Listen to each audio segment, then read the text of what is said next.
नमस्कार, मैं हूं डॉक्टर चक्षु। अगर आप एक एलर्जी के पेशेंट हैं या आपके घर में कोई एलर्जी का मरीज़ है, आप कॉर्टिकोस्टेरॉइड खाकर, एंटी एलर्जिक्स खाकर बहुत सारा ट्रीटमेंट करा के थक चुके हैं, मरीज़ ठीक हो जाता है फिर बीमार पड़ जाता है, चाहते हैं कि होम्योपैथी से ट्रीटमेंट मिले, कैसे मिलेगा? आज इस वीडियो में आपको पता चलेगा वास्तव में रिजल्ट मुमकिन है या नहीं, 100% इलाज है या नहीं, कौन सी दवाइयाँ फ़ायदेमंद हैं, कैसे लेनी चाहिए, सेल्फ मेडिकेशन में कौन सी दवाइयाँ कारगर हैं, सब पर चर्चा करेंगे।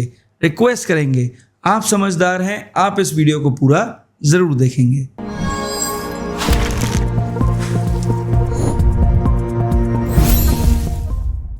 तो देखिए, सबसे पहले चर्चा कर लेते हैं भैया इयोसिनोफिलिया के बारे में। क्या है कि भाई एलर्जी के जो पेशेंट्स होते हैं ना, जब उनकी बॉडी में सडन एलर्जीज होती हैं तो हमारे शरीर के अंदर जो WBCs हैं उनका एक टाइप है इयोसिनोफिल्स।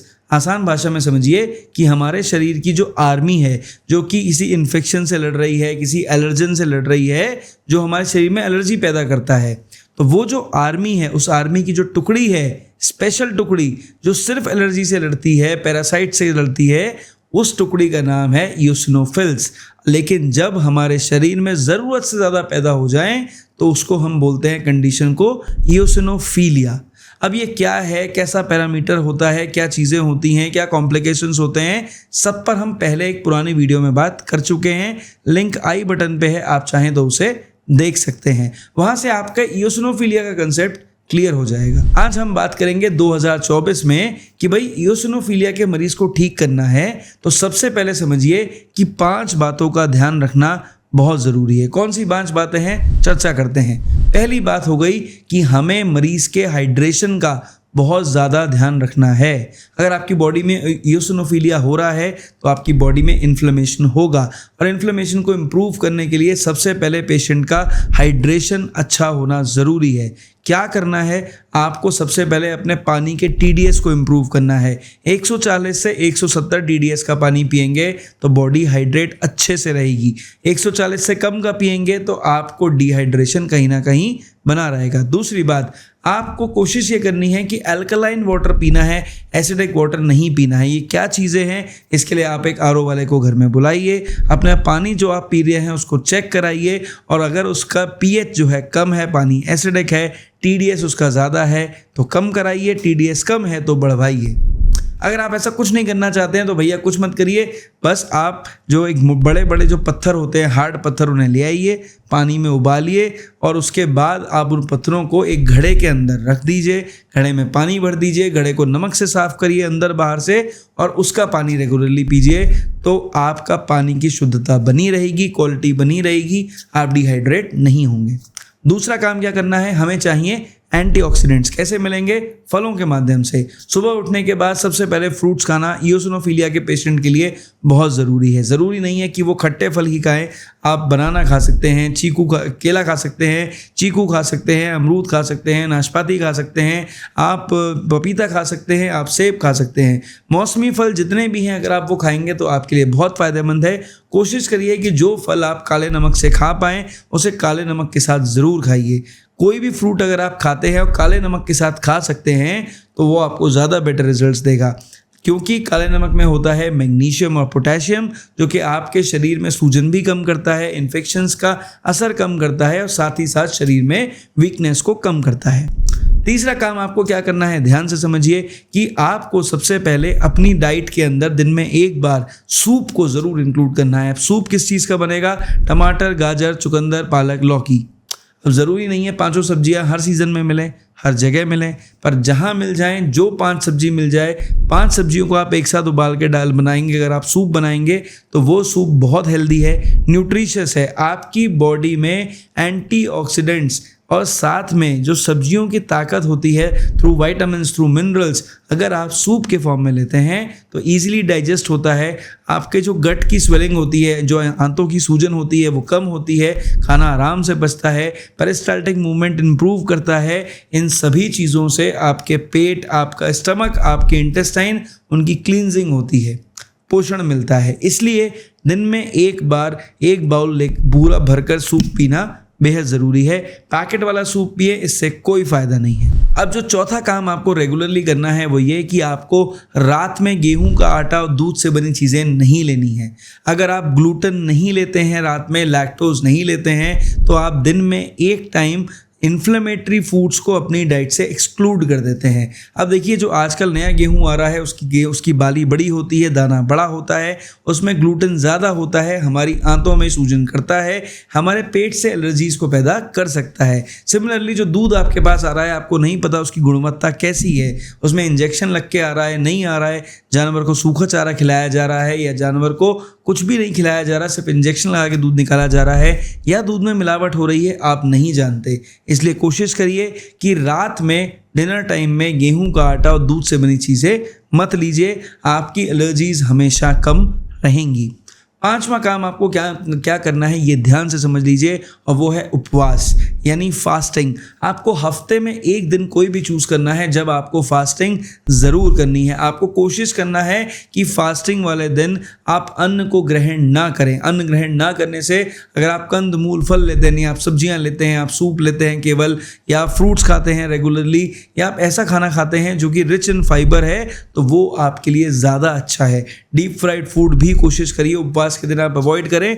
अगर आप हफ्ते में एक दिन फास्टिंग कर लेते हैं, अन्न ग्रहण नहीं करते हैं, तो आपकी बॉडी के इन्फ्लेमेशंस काफ़ी हद तक रिड्यूस होते हैं। उस दिन आप जूसेस अच्छे से ले सकते हैं, फ्रूट्स अच्छे से खा सकते हैं, सैलड अच्छे से खा सकते हैं, कुक्ड वेजिटेबल्स खा सकते हैं, टॉस्ड वेजिटेबल्स खा सकते हैं, कोई दिक्कत की बात नहीं है। तो इससे पहले कि हम होम्योपैथिक इलाज के ऊपर चर्चा करें, मैं आपको दिखाना चाहता हूं एक पेशेंट का टेस्टिमोनियल। ये सिर्फ एक पेशेंट नहीं है जिसको हमने ठीक करा है, लेकिन ये एक एग्जाम्पल है कि जब हमारे पास इतने खराब स्थिति में पेशेंट आते हैं तो हम किस तरह से मेहनत करके उनको इम्प्रूव करते हैं। ये जो पेशेंट थे, इनका इयोसिनोफिलिया जो था उसमें इयोसिनोफिलिक परसेंटेज थी 13%। इनका एब्सोल्यूट इयोसिनोफिल काउंट जो था वो था 2200 से ऊपर। अब क्योंकि ये CGHS की कैटेगरी में आते हैं तो मैं इनकी रिपोर्ट्स पब्लिकली इस तरह से शेयर नहीं कर सकता, इसलिए आपको सिर्फ बता रहा हूँ। और सुनिए पेशेंट की बात को और समझिए कि देखिए कैसे हमने होम्योपैथी से इस पेशेंट को कितनी ख़राब स्थिति से इम्प्रूव करा है। ये वीडियो रिकॉर्ड करी जा रही है चैनल के लिए। आप जब मेरे पास आए थे तो आप आए थे पहली बार हमारे पास अक्टूबर में। उस समय आपको एलर्जी की शिकायत थी और जब हमने टेस्ट कराया तो आपके इयोसिनोफिलिक परसेंटेज 15.8% थे। तो जरा मुझे बताएं आपको उस समय क्या क्या परेशानी होती थी? उस समय डॉक्टर साहब जुकाम और खांसी भी थी। जुकाम भी बहुत तेज लग रही थी मेरे को, और नाक बंद हो रहा था, बिल्कुल नाक जाम सा हो गया था बिल्कुल जैसे। अब बिल्कुल सही है, अब जैसे दवा लिया आपसे यहाँ से तो उसमें काफ़ी सुधार है। और इंटेंसिटी जब आप जो जुकाम होती थी, जो आपके नाक के पॉलिप रहते थे, उसकी इंटेंसिटी कितनी रहती थी? आप कितना परेशान होते थे? हाँ, उस समय बिल्कुल नाक जाम हो गए, जैसे सांस लेने में भी दिक्कत हो रही थी मेरे को, जैसे ऊपर नीचे ऐसे सांस लेने में भी ऐसे करता था, तो रात में दिक्कत होती थी, दिन में भी। लेकिन अब दवा लेने से बिल्कुल आराम है। और नाक से जो पानी निकलता था, जो बार बार डिस्चार्ज रहते थे जी, नाक भरी भरी रहती थी, उसमें कितना इम्प्रूवमेंट है? हाँ, अब बिल्कुल आराम है डॉक्टर साहब।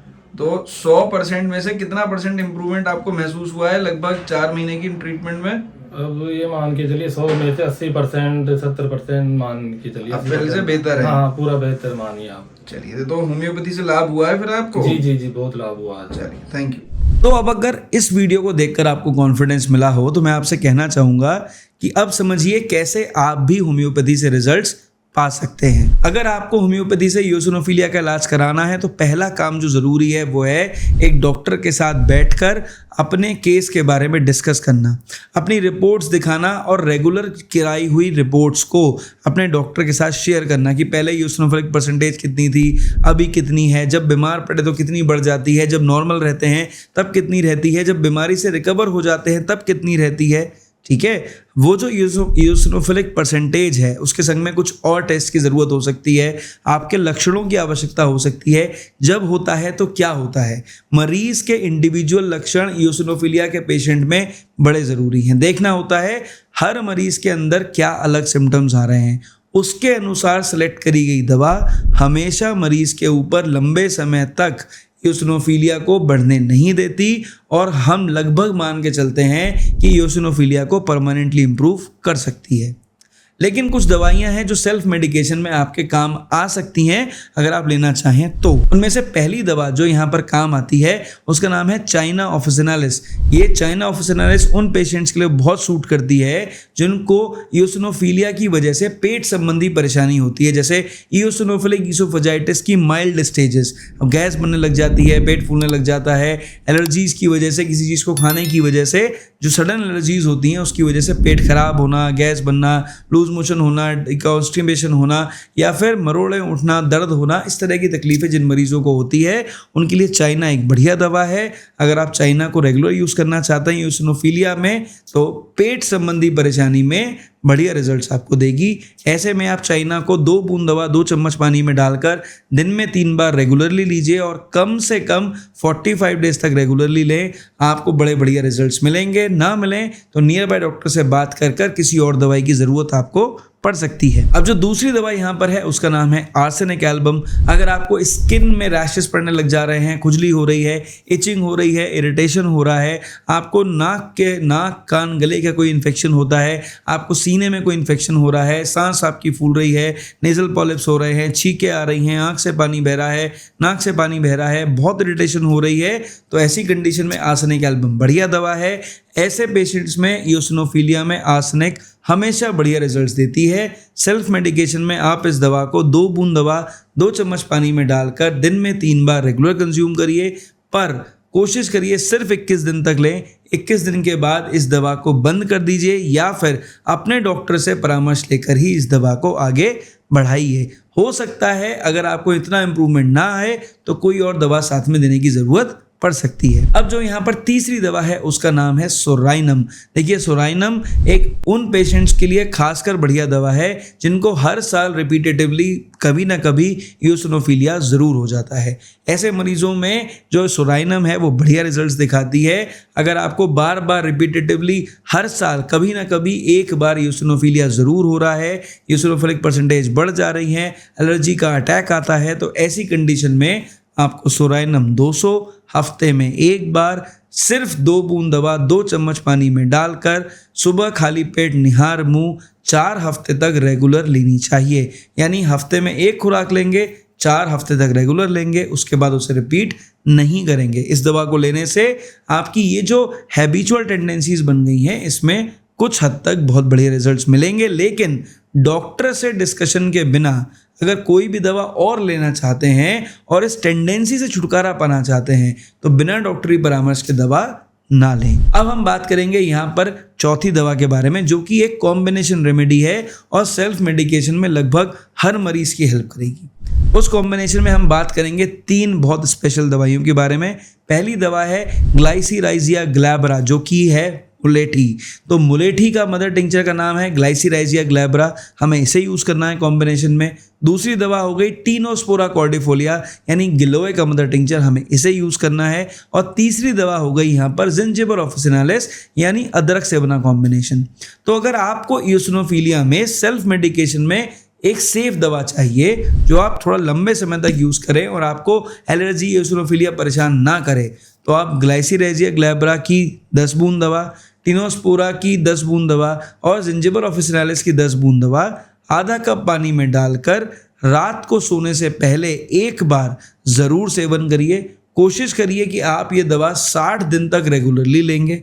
अगर बाय चांस उस बीच में इओसिनोफिलिया ज़्यादा बढ़ जाता है तो आप इस दवाई के कॉम्बिनेशन को दिन में एक बार सुबह एक बार शाम भी कंज्यूम कर सकते हैं। लेकिन आपसे रिक्वेस्ट करेंगे कि सिर्फ 60 दिन तक आप इस दवा को लें तो आपको बढ़िया रिजल्ट्स मिलेंगे, इओसिनोफिलिया कंट्रोल होगा। और कोई भी दवा अगर आप लेंगे जिसके रिजल्ट नहीं आ रहे हैं, इस कॉम्बिनेशन को लेने के बाद उसमें भी रिजल्ट्स आ सकते हैं। तो आई होप कि इस वीडियो में जो जानकारी दी थी क्लियर कट थी, टू द पॉइंट थी, आपके फ़ायदे के लिए थी। आप संतुष्ट हैं? आपने पहली बार चैनल पर वीडियो देखी है, सब्सक्राइब ज़रूर करें और अगर बार बार वीडियोस देखते हैं थम्स अप ज़रूर दीजिए, मुझे बहुत मोटिवेशन मिलता है।